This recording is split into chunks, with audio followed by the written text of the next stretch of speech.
Fíjense que es la preocupación, el diálogo de Jesús con un padre. Y trasladémoslo para hoy, digamos, wow, yo no sé qué hacer con ese hijo mío. Me llegó a las 3 de la mañana y está en una condición que ya no puedo con él. Déjame ver si lo llevo a la iglesia. Quizá en la iglesia encuentre un alivio y el muchacho logra resolver ese problema. Déjame llevárselo a tal persona, pero no logro que el problema se resuelve. Y el muchacho sigue empeorando, pero ya le están dando algunos ataques raros, extraños. Déjame ver si llamo a la doctora de familia. Doctora de familia, yo necesito una cita urgente porque el muchacho está empeorando. Y yo no sé qué hacer porque yo veo que yo tengo miedo hasta de dejarlo solo porque creo que puede entrar una crisis que yo no la puedo controlar. Pero el muchacho sigue empeorando. Y mientras está empeorando el muchacho, el padre va entrando en una desesperación y va pidiendo ayuda. Ayúdenme porque mi hijo está bregando, ahora mismo se ha manifestado, ya es un enfermo en la pornografía. La mente la tiene totalmente enferma en la pornografía. O el muchacho está ya, que sus neuronas la tiene ya totalmente descontrolada. Ya tiene problemas porque la cantidad de droga que ha usado es muy fuerte y ya hay consecuencias. Y cuando el padre viene a darse cuenta, ya es como un poquito que ya le ha hecho daño en el cuerpo. Y hay manifestaciones que no la puedo controlar. O aquella muchacha que sin darse cuenta, los padres son los últimos en enterarse. La vida activa, sexual que vive como una prostituta y ante la familia es una santica y los padres preocupados. Yo no sé qué voy a hacer para yo resolver ese problema. Y resulta que esa es la realidad, que mientras Jesús está con Pedro, Juan y Santiago, está en la gloria de Dios. Y cuando Él está allá arriba en la montaña, hay una discusión que se está dando en los planos, en el valle. Está Jesús allá en la misma gloria, la parte eterna, donde todos elevamos y nos sentimos contentos. Pero llegó donde estaban los discípulos y vio una gran multitud y habían algunos escribas. Ahí estaban los discípulos, ahí habían movimientos religiosos y entre ellos discutían. Y enseguida la gente, viéndole, se asombraron, le saludaron. Y entonces al bajar del monte, va bajando, pero cuando va bajando del monte, él ve un movimiento muy fuerte. Ustedes han estado en una montaña. ¿Cuántos han ido a Puerto Plata que se ve desde arriba? Uno toma el teleférico y uno ve la ciudad. Qué hermosura, ¿verdad? Pero póngase que él está arriba y él está mirando. Hay un movimiento extraño. ¿Y qué es lo que están discutiendo? Dice el maestro. Porque ya él va bajando con 3 de sus discípulos, que eran esos discípulos que lo llevaba porque él sabía que había un momento que él tenía que sanar enfermo, obrar en liberación y no podía ir con todo el mundo. Pero aquí dice, ¿qué es lo que está pasando? ¿Por qué que hay tanta discusión? Pero viene uno y le dice, rápidamente le respondió uno en la multitud, maestro, yo traje a ti este muchacho, mi hijo, que tiene un espíritu mudo, el cual donde quiera que lo toma lo sacude, echa espumarajos, cruje los dientes y se va secando. Y yo le dije a los discípulos que lo echasen fuera y ellos no pudieron. Díganme la verdad, muchas veces las condiciones de cierto hijo da vergüenza al padre por las condiciones de los hijos. Da vergüenza que uno sabe que los hijos están cometiendo sus errores y uno no quiere que los demás se enteren que nuestros hijos están cometiendo esos errores. Pero aquí vemos, era visible, era notorio. Quizá algunos le dijeron, papá, pero controle ese muchacho. Y es que usted no puede controlar a su hijo. Y el muchacho gritando y palateando y haciendo de la de él. Pero en eso que él está describiendo, lo del problema del muchacho, en ningún momento dice la Escritura que el Señor le dijo, wow, ¿para qué lo llevaste a esa iglesia? Esa iglesia no ha hecho nada por él. Los discípulos no han hecho nada por él. En ningún momento vemos a Jesús como muchas veces queremos resolver los problemas, que cuando no nos salen las cosas como queremos, entonces le echamos la culpa a otro. Como dice un libro que escribió un colombiano, que la culpa es de la vaca. Es decir, que todo el mundo tiene la forma de buscársela para que la culpa no sea de uno. La culpa es de la vaca. Aquí que vemos que Jesús nos dijo, oh, wow, esos discípulos que yo tengo tanto tiempo conmigo, y yo le di a ellos autoridad para que vayan y sanen los enfermos. Y mira cómo se ha comportado con ese padre de familia, desesperado. Mas sin embargo, Jesús refirió el problema a un problema generacional. Porque Él no le dijo, oh, qué poca fe tienen los discípulos. La respuesta que le dio el maestro, oh generación incrédula, ¿hasta cuándo ha de estar con vosotros? ¿Hasta cuándo os he de soportar? ¿Cuál fue el primer problema que bajando Jesús de esa loma, de esa montaña, se encontró? Que en medio de la multitud, ahí había un ambiente de incredulidad.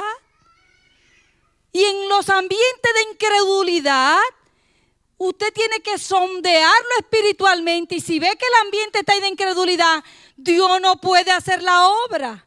Y ahí había un problema. El primer problema que el Señor identificó fue la incredulidad. Ahora, ¿quiénes? De una generación incrédula. De una generación. ¿A quienes incluimos en una generación? A los que estaban ahí, a los escribas, a los mismos discípulos le faltó la fe, al ambiente que estaban rodeados. Entonces vemos que el Señor le dice, tráiganme al muchacho. Y cuando se lo trajeron a Jesús, ahí hubo un movimiento. Mira qué pasa, que tú y yo podemos tener un problema y traerlo a la iglesia, pero hay un momento que tú tienes que esperar que el Espíritu Santo sea que ministre hasta resolver ese problema. ¿Y qué vemos? Que hubo un sacudión, hubo un momento de violencia. Le trajeron el muchacho, mas cuando el Espíritu vio a Jesús, cuando la parte maligna que había en el muchacho vio a Jesús, hubo una reacción. Y esa reacción entonces de nuevo se manifestó ese joven, de nuevo se le manifestó la enfermedad. Tú sabes que hay un problema muchas veces que nosotros vemos que todo está quieto. Y uno dice, no, ese muchacho y esa muchacha están tranquilas. Ya ellos decidieron el cambio. Hasta que usted no sabe, amado, el único que puede darte la solución de los problemas psicológicos o psiquiátricos o emocional o una enfermedad física es Jesucristo. Es a través de Jesucristo. Es a través del Señor. Sabe que muchas veces nosotros pasamos el pañito y digo, tranquilo, tu problema se resuelve. No, hay primeramente que resolver la problemática de creer o no creer. Si tú creyeres, verás la gloria de Dios. Si tú crees, le dice el Señor luego, para el que cree todo es posible. Pero hay algo que a mí me llama la atención. Primeramente, hermano, primero vemos que reconoció que había un problema de incredulidad. Jesús reconoció que ahí había problema.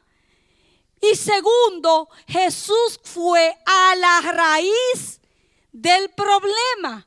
Porque cuando el Señor le pregunta, ¿cuánto tiempo hace que le sucede esto? Muchas veces nuestras situaciones difíciles, amados, hay que buscarla, hay que hacer esa línea y mirar en el pasado, en qué punto fue que bajaste, en qué condición fue que se dio ese problema para el Señor resolver el problema. Tuvo que ir a la raíz. Por eso fue que el Padre es un Padre honesto, es un Padre responsable. Porque el padre de inmediato le contesta y le dice desde que era niño. Y entonces, cuando le dice eso, Jesús le dio la clave para resolver el problema.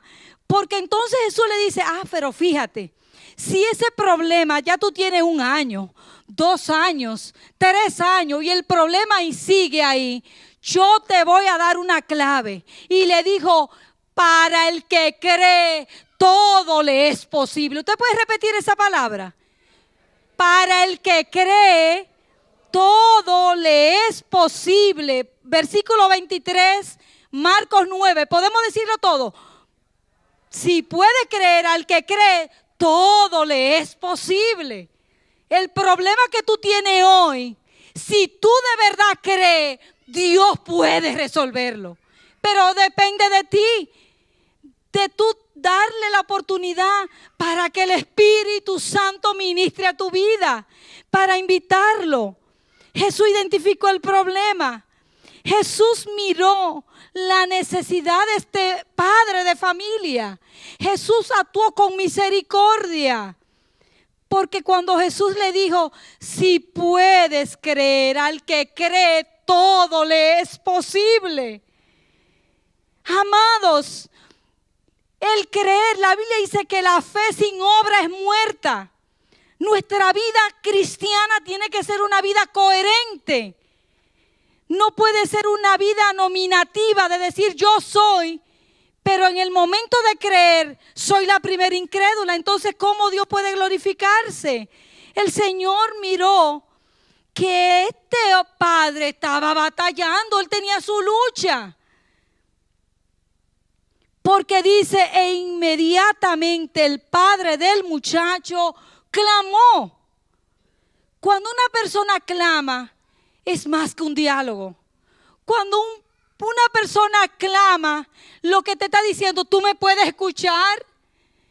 Él está diciendo a Jesús, tú me puedes escuchar. Es que mi problema es que ya yo no puedo. Mi mujer y yo no tenemos tranquilidad. No sabemos lo que es dormir. Nuestra vida se están desgastando. Nuestros hijos, nuestra hija está perdida. Y entonces él clamó. Y entonces le dijo una de las palabras más grandes que un padre en esta tarde le puede decir al Señor. Porque él le dijo, creo, ayuda mi incredulidad. ¿Cómo usted puede traducir eso? Yo creo, pero ayuda mi incredulidad. En otras palabras, lo que está diciendo, mi fe está floja. Mi fe necesita que tú le inyectes el poder tuyo para yo creer. Porque he buscado ayuda en los médicos. He buscado, muchas veces la gente iba hasta donde había gente que eran curanderos, iban y buscaban ayuda y le llevaban al muchacho y nada. Le llevaban a otro médico y nada. Pero dice el Señor entonces lo vio al muchacho y ya a partir de el padre identificar su debilidad, que es la falta de creencia, entonces Jesús vio que la multitud se agolpaba y reprendió al espíritu inmundo diciéndole, espíritu mudo y sordo, yo te mando, sal de él y no entre más en él. Eso lo hace Jesús y Jesús sigue haciéndolo. ¿Tú sabes qué? El único que puede llamar identificar, dar un diagnóstico correcto del problema que tú tienes en este día, es nuestro Señor y Salvador Jesucristo. El Padre se desprendió de su Hijo. Su Hijo vino a morir por ti y por mí en la cruz del Calvario. Nosotros aquí vemos que no importa que tú no conozcas cuál es la raíz del problema. Lo importante es que Jesús, el Señor, sí sepa, porque Él sabe hasta qué punto, dónde nació ese problema. Y Él, que tiene el diagnóstico, Él también te tiene el tratamiento. ¡Aleluya! Él te tiene el tratamiento. Dice el libro de Job, Dios permite la enfermedad, pero también Él sana. Dios sana, Dios permite la enfermedad, pero Dios sana. Aquí nosotros, hermanos, ¿qué podemos encontrar en este padre de familia? Padre de familia, sea que tú tengas hijos o hijas biológicas o hijos de la fe. Te voy a decir qué hizo ese padre para ir concluyendo. Este hombre hizo un esfuerzo de llevárselo a Jesús. Cuando él vio que en la multitud no les resolvían el problema, ni los discípulos les resolvieron el problema, ¿qué él pudo haber hecho? Yo voy a recoger mi muchacho y yo me voy. Yo no me voy a quedar aquí. Mira cuántas horas yo llevo en esta iglesia. Cuántos años yo llevo en esta iglesia. Y aún el problema mío sigue como de hace 5 años. Y yo no logro que el problema se resuelva hasta el día de hoy. Que tú entiendas que la fe es lo que mueve montaña. Hasta que tú entiendas, Dios no te está pidiendo que tú tengas una fe grande. Porque eso pensaban algunos. Espérate, hasta que el Señor le dijo, espérese. Mira, si una persona tiene fe, aún mira, como puede ser como un granito de mostaza, le puede decir a esa montaña, muévete y se moverán. El Señor no te está pidiendo una cantidad enorme de fe. Es que tú vengas con una actitud que Él sí puede resolver tu problema. ¿Cuántos creen que Dios puede resolver tu problema? Él puede resolver tu problema. Él puede resolver tu problema. ¿Qué significa el mensaje de un padre preocupado? Que no solamente hizo el esfuerzo, le explicó correctamente el problema. ¿Sabe que una de las situaciones que muchas veces hay personas que el problema se complica o tarda la solución y es por la falta de honestidad? Porque muchas veces escondemos nuestra realidad. Y tú sabes que Dios quiere una comunidad transparente. Aún mi hermano, que tú puedes decirle, mira, yo estoy pasando por este problema. Pero cuando tú lo confiesas y tú lo haces buscando la solución en Jehová de los ejércitos. Mira, yo no he encontrado todavía a nadie que el Señor le haya tocado, que le haya tocado al Señor y que el Señor le haya cerrado la puerta. Yo no he encontrado a nadie que llame a Jesús y que Jesús lo haya despreciado. Mira, dice la Escritura en Romanos que si Jehová es con nosotros, no hay diablo, no hay enfermedades, no hay desgracia, no hay maldición que haya, porque el Señor quita todo y nos pone y nos cubre bajo su roca inconmovible. No hay nada. Hay que ser honesto. Y por último, esa honestidad, Él la tradujo diciéndole al mismo Señor, ayuda a mi incredulidad. Concluyendo el mensaje, hermanos, nosotros podemos decir que cuando uno entiende la importancia de lo que es tener a Jesús como centro de nuestras vidas y tener al Espíritu Santo como nuestro ayudador, nosotros no tenemos que tenerle limitaciones de esconderle nuestra realidad. Nosotros no podemos permitir que el último en enterarse de nuestras luchas, nuestras dificultades sea el Señor. Porque Jehová es Jehová de los ejércitos. Porque Jehová es el Dios todopoderoso. Amados, el Señor no andaba buscando un show. El Señor andaba buscando el socorro. Cuando este hombre dijo, ayúdenme, llamó a su 911 y no le ayudaron. Ya fue al hospital y tampoco le ayudaron. Llamó a sus amigos y no le ayudaron. Llamó a los discípulos, a los escribas y no le ayudaron. Hasta que se lo llevó directamente a Jesús. Y Jesús fue a la raíz. Y Jesús está dispuesto en el día de hoy decirte, ¿sabe qué? Toma la decisión en serio de seguirme. No lo busque por ninguna circunstancia. Dale la oportunidad. Dialoga con tu Padre Celestial. Dice la Escritura que el Señor está sentado a la diestra del Padre. Él es el único mediador entre Dios y los hombres.